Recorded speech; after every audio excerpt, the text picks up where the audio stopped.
நாட்டில் ஒற்றுமை ஒருமைப்பாடு என்பது மிக மிக முக்கியமானது.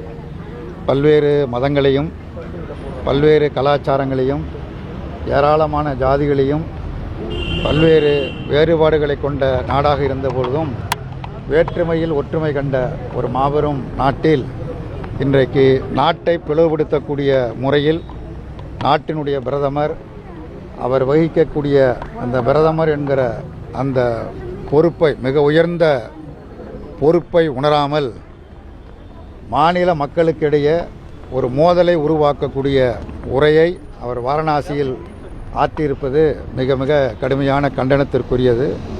குறிப்பாக உத்தரப்பிரதேச மாநில மக்களுக்கும் தமிழ்நாட்டு மக்களுக்கும் ஒரு எதிரெதிரான ஒரு வெறுப்புணர்ச்சியை தூண்டக்கூடிய முறையில் நாட்டினுடைய பிரதமர் ஆற்றியிருக்கக்கூடிய அந்த உரை மிக மிக மோசமான உரை, வன்மையாக கண்டிக்கத்தக்கக்கூடிய உரை.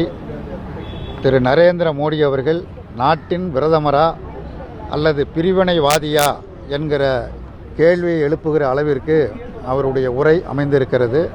அதை கண்டிப்பது மட்டுமல்ல, இந்திய கம்யூனிஸ்ட் கட்சியை பொறுத்தமட்டில் நாட்டின் ஒற்றுமைக்கும் ஒருமைப்பாட்டிற்கும் தொடர்ந்து பாடுபடும், போராடும்.